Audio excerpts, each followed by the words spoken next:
오늘 저녁에 주신 하나님 말씀 보겠습니다. 시편 94편입니다. 시편 94편 1절에서 23절까지 94편 1절에서 23절까지 함께 한 목소리를 읽겠습니다. 시작.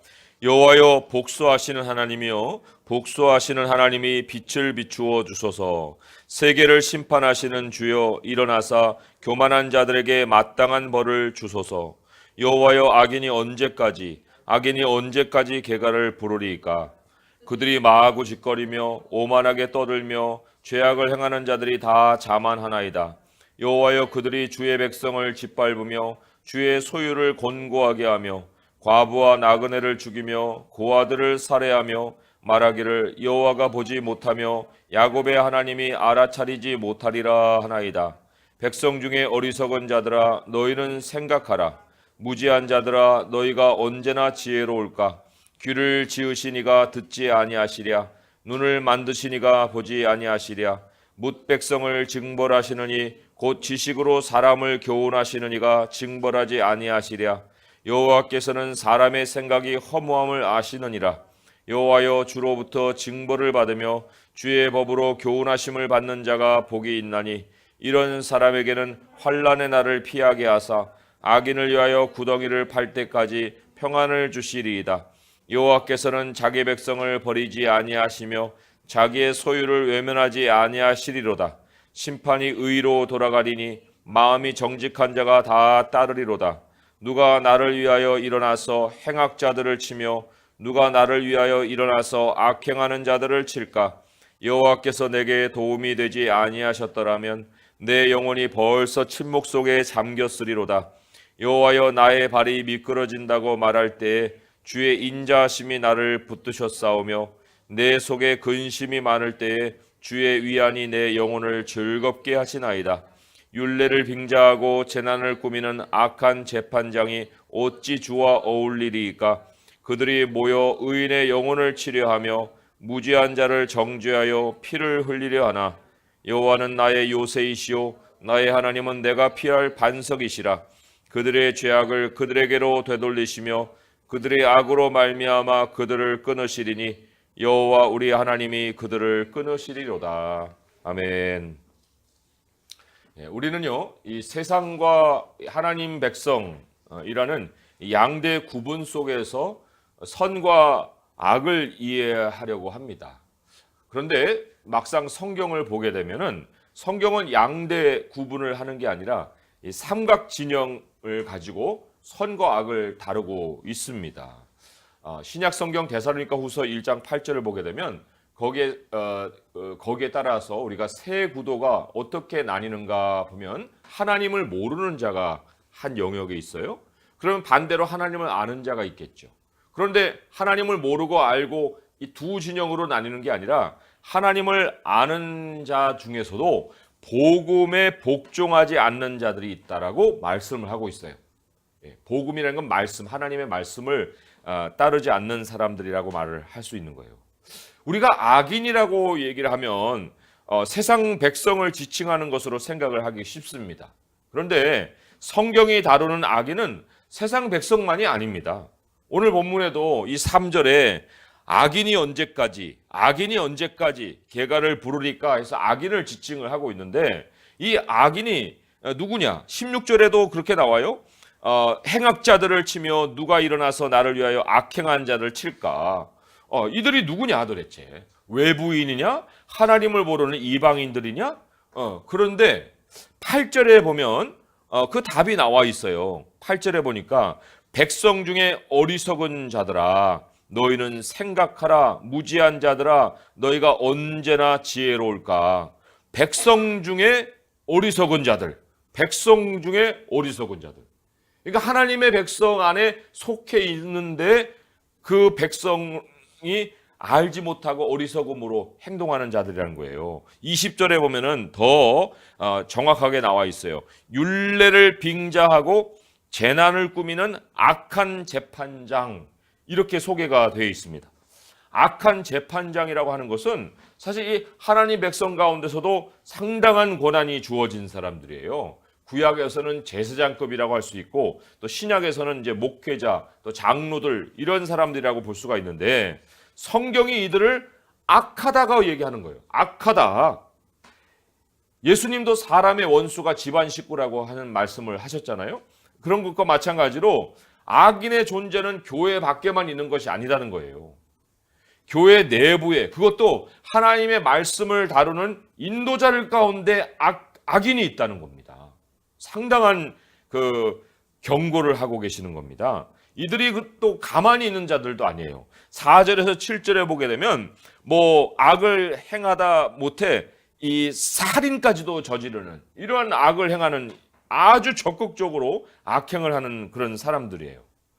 물론 구약에서는 그 문자 그대로 살인까지 행했겠지만 교회 이 시대에서 특별히 오늘날에 도대체 이 사람들은 어떤 모습으로 자기의 그 정체를 드러내고 있는가.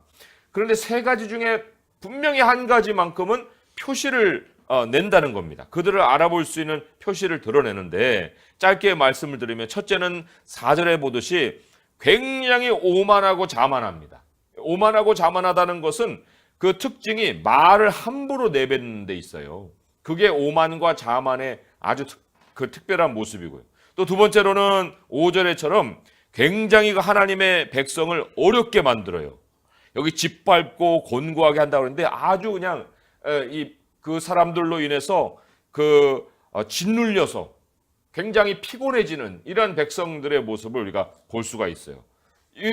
어떤 그 모습을 통해서 백성들이 짓눌리고 있는 거냐 할 때 이 사람들은 권한이 있거든요. 그러니까 그 권한으로 권한 없는 자들을 그냥 말 못하게 짓눌러 버리고 그렇지 않은 사람들은 제거해 버리는 이러한 일도 하는 사람들의 모습. 그러니까 자만하거나 아니면 권한 행사가 그냥 도를 지나치거나 또 세 번째로는 가장 심각한 모습이에요. 심각한데 왜냐하면 이 모습이 자만도 만들고 이기적인 권한 행사도 행할 수 있게 만드는데 7절에 그게 나와요. 7절에 보니까 말하기를 여호와가 보지 못하며 야곱의 하나님이 알아차리지 못하리라 하나이다. 자기가 행하는 일에 대해서 하나님이 상관하지 않으실 것이다. 이런 허무한 생각을 한다는 것입니다. 이게 가능한 일인가? 하나님이 그 사람에게 직분도 주셨어요? 하나님이 그 사람에게 하나님의 일을 할 수 있는 사명을 맡기셨다는 거예요. 아니 그런데 정작 스스로는 하나님의 실제를 안 믿는 거예요. 하나님이 모든 일들을 주관하고 계신다는 그 사실, 현실을 안 믿는다는 겁니다. 그러니까 예수님을 전하는 사람 중에도 예수님을 안 믿는 목사도 있고 예수님을 안 믿는 장로도 있다는 거예요. 그러면 그들에게는 직분이 뭐고 사명이 뭐냐? 직분은 권세고 말하자면 사명은 그냥 직업적인 일을 할 뿐이에요. 그러나 그것을 방편으로 이제 자기 생존을 이어가는 거예요. 하나님을 이용해서 자기 생존과 자기 자리를 차지해가는 사람들이다. 그러니까 하나님은 처음부터 그들에게는 믿음의 대상이 아니었다는 것입니다. 자기를 높이는 수단이 하나님이었고 어느 순간부터는 이제 높아졌으니 그것은 또 남들을 누르는 수단이 되겠죠. 하나님의 이름을 빌어서.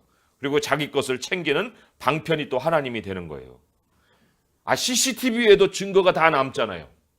그런데 CCTV에 증거 남는 거는 그렇게 두려워하면서 하나님이 모든 걸 보고 계신다는 생각은 아예 안 하는 거예요. 지금 우리 가운데도 하나님이 다 듣고 계시고 보고 계신단 말입니다. 그런데 사람들이 행하는 모든 일들을 하나님이 다 감찰하신다는 것을 그들은 전혀 생각을 하지 않는 거예요. 그런데 그렇게 현실감이 없다고 생각하는 그 하나님, 정말 전혀 간섭하지 않으리라고 생각했던 그 하나님이 모든 것을 지켜보고 계신다는 것이 이 성경의 선포예요. 그게 우리가 당하는 현실입니다. 10절에 보면은 이렇게 나와 있잖아요. 특별히 뭇백성을 징벌하시느니 곧 지식으로 사람을 교훈하시니가 징벌하지 아니하시랴. 여기에서 이 지식은요, 그 앞에 나와 있는 것처럼 보고 듣고 하신 모든 것을 다 그 안에 알고 계시는 하나님이라는 거예요. 그 데이터가 다 그 저장되어 있는 그 하나님, 그 하나님을 바로 이 지식의 하나님이라고 말씀을 하고 있습니다. 시편 50편 21절을 보면 이렇게 하나님 말씀하셨어요. 내가 이 일을 행하여도 내가 잠잠하더니 너가 나를 너와 같은 줄로 생각하였도다. 그러니 내가 너를 책망하여 내 죄를 내 눈앞에 낱낱이 드러내리라 하시는도다. 낱낱이 드러낸다. 이거는 하나님이 그동안에 지켜보시고 듣고 계시고 모든 것을 감찰하신 것을 다 끄집어내신다는 얘기예요. 그 앞에 그 사람을 세우시겠다. 그게 인생이 마지막에 당하는 재앙입니다. 하나님의 지식 앞에 고꾸라지는 것이 바로 하나님의 재앙을 당하는 것이고, 그것이 오늘 말씀이 말하는 바 불가역적인 하나님의 복수예요. 하나님의 복수라고 얘기했잖아요. 1절에 보면은 여호와여 복수하시는 하나님이요 복수하시는 하나님이요 빛을 비추어 주소서. 빛을 비춘다는 게 어떤 뜻이에요? 다 드러내신다는 거예요. 다 드러내신다. 그런데 어떤 사람은 이렇게도 이제 또 반발을 합니다. 아니, 하나님이 어떻게 복수를 하실 수 있습니까? 그런데 하나님이 복수하신다는 건 뭐 우리처럼 이렇게 원한을 품어서 한을 뿜어내신다는 게 아니에요. 그런 식으로 복수를 하신다는 그 복수의 의미가 아닙니다. 하나님이 복수하신다는 그 하나님의 복수, 그거는 사람이 많은 일을 벌입니다. 특별히 죄악을 벌이잖아요. 그 벌인 죄악이 반드시 다른 데로 흘러가지도 않고 남이 그것을 짊어지지도 않고 반드시 사람이 벌인 그 죄악이 그 사람에게로 되돌아가게 만드시는 섭리입니다. 이게 하나님의 복수예요. 23절의 말씀 마지막 절에 이렇게 기록이 되어 있잖아요. 그들의 죄악을 그들에게로 되돌리시며 그들의 악으로 말미암아 그들을 끊으시리니 여호와 우리 하나님이 그들을 끊으시리로다. 그러니까 그냥 지금 눈으로 보기에는 그들이 죄악을 저지르는데 남들이 다 당하는 것처럼 보이는 거예요. 남들이 고통하는 것처럼 보이고 그들은 형통하는 것처럼 그렇게 보이는데, 그런데 마지막에는 그 죄악의 결과가 모조리 그 악인에게로 되돌아가는 거예요. 악인에게로. 그게 바로 하나님의 복수라는 겁니다. 하나님의 복수하심. 누구도 이 하나님의 섭리를 막아낼 수가 없어요. 그걸 막아서 내게로 오지 않게 만들 사람이 없다는 거예요. 모든 악인은 자기 죄악으로 인해서 스스로 하나님께 끊어져 나가는 거다. 자기가 판 함정에 스스로 빠진다는 말이 이 뜻이에요. 시편에도 여러 차례 나오잖아요. 자기가 판 구덩이에 스스로가 빠져 들어간다. 이 악인이 이런 영원한 형벌을 받는 것을 이제 성경은 환난의 날이라고 얘기를 하고 있어요. 환난의 날. 그들이 맞이하는 그 환난의 날이에요. 13절에 그 환난의 날이 나오는데, 그런데 그 환난의 날의 반대편에서는 평안을 얻는 사람들이 있습니다. 그게 바로 이제 하나님의 백성인데, 13절은 조금 잘 이해할 필요가 있는 구절이에요. 왜냐하니까 이 번역에 따라서 전혀 뜻이 달라지는 그런 구절이기 때문에 그렇습니다. 그런데 여기 13절에 보게 되면 우리가 앞에서는 굉장히 하나님 백성들이 고통을 당하는 것처럼 얘기를 해놓고 이런 사람에게는 환난의 날을 피하게 하사 악인을 위하여 구덩이를 팔 때까지 평안을 주시리다 하니까 뭔가 악인이 형벌받기 전까지는 또 평안을 주신다는 그런 말로 이렇게 이해가 되는, 아니 오해가 되는 그런 구절인데, 정확히 다시 풀면 이런 뜻입니다. 악인의 구덩이가 중비되면 환난의 날이 임하는데, 환난의 날이 임하는데 하나님의 백성에게는 그 환난의 날을 피하게 하사 영원히 평안을 주신다는 거예요. 그러니까 악인이 환난을 당하는 그 심판의 날은 의인에게는 평강이 영원히 시작되는 그날이다 하는 것을 이 13절이 선포를 하고 있습니다. 그러면 우리가 이제 그렇게 우리가 이 구절을 이해하고서 이 악인에게 심판이 있기까지 이제 그 기간 동안에 이 고통이 있다고 그랬잖아요. 하나님의 백성이. 근데 그 당하는 고통을 어떻게 견뎌야 되는가? 아니, 악인이 그냥 행동하는 걸 지켜만 보고 당한 것만 살아야 되는가? 예? 자기 손으로 복수하고 싶은 생각이 막 목까지 차올라올 때가 많아요. 그런 걸 보면서. 그런데 하나님 백성이 절대로 하지 말아야 될 것이 스스로 원수를 갚는 일입니다. 이건 하나님의 고유 영역이에요. 대신 우리가 하나님 앞에 허용받은 일이 있습니다. 하나님이 이것만큼은 우리에게 허용을 하신 것이 있는데 그게 바로 악인을 고발할 수 있도록 기도하게 하셨어요. 그게 1절에 2절의 말씀이에요. 2절의 말씀 같이 한번 읽어볼까요? 시작. 세계를 심판하시는 주여 일어나사 교만한 자들에게 마땅한 벌을 주소서.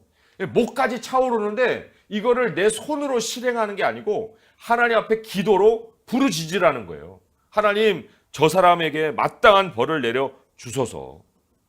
사실 우리가 이렇게 기도하게 하는 이유가 있습니다. 그건 물론 우리 한을 하나님께 다 풀어내치는 그런 기능도 하지만은 그렇게 기도하다 보면은 답을 찾아요. 기도 속에서 답을 찾는다는 거예요. 그 답이 몇 절이냐면은 16절의 말씀이죠. 16절의 말씀을 또 한번 같이 읽어볼게요. 시작. 누가 나를 위하여 일어나서 행악자들을 치며 누가 나를 위하여 일어나서 악행하는 자들을 칠까 하고 이렇게 계속 물음에 물음을 거듭할 때 답이 누구로 주어져요? 하나님이시구나. 이거를 아는 거예요. 그래서도 하나님이 그렇게 기도의 문을 여시는 것은 한을 더 크게 품어라 이런 의도가 아니고 바로 그 한을 풀어줄 사람이 하나님 자신이시다 하는 것을 우리에게 깨닫게 하신다는 겁니다. 하나님은 이 모든 것이 합력의 선을 이루시는 거거든요. 모든 것이 합력하여 선을 이루시는 분이어서 하나님이 악인의 핍박을 사용하셔서도 우리를 징계하시고 또 하나님의 교훈을 가르치시기도 하십니다. 12절의 말씀이 그래요. 같이 읽어볼게요. 시작. 여호와여 주로부터 징벌을 받으며 주의 법으로 교훈하심을 받는 자가 복이 있나니.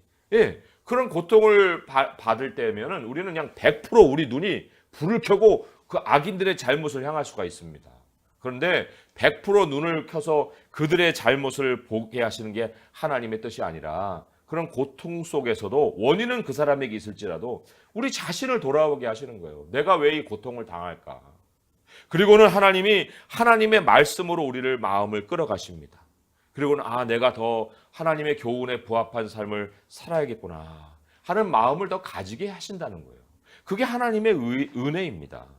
그러니까 이 하나님의 백성에게는 악인이 가하는 고통이 이 미래의 환난을 당할 일을 우리가 미리 피하게도 하시고 또 하나님의 징계를 통해서 하나님의 교훈을 깨닫게 하시는 기회로 삼아주신다는 거예요. 참 놀라운 하나님의 은혜잖아요. 우리가 이 징벌의 기간에도 그래도 너끈히 이겨낼 수 있는 것은 이런 하나님의 섭리가 있기 때문에 그렇습니다.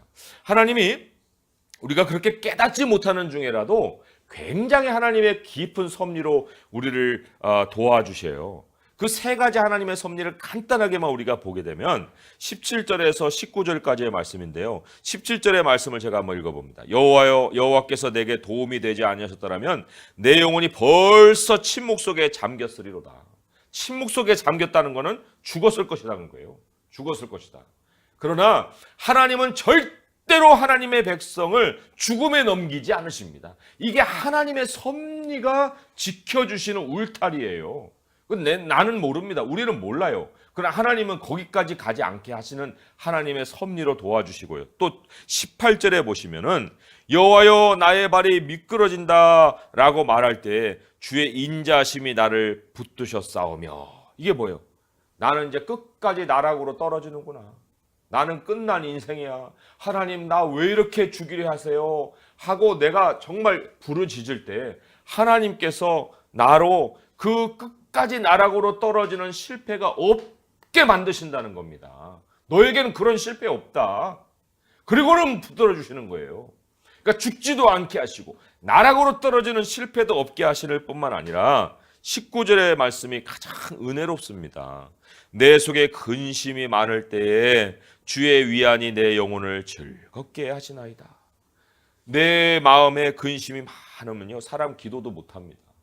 아주 막 처져가지고 그냥 이불 속에만 파고들고 싶지 누가 무릎 꿇고 하나님께 기도할 마음도 가지지를 못해요. 그런데 하나님의 그때 위로가 우리의 영혼을 파고드는 거예요.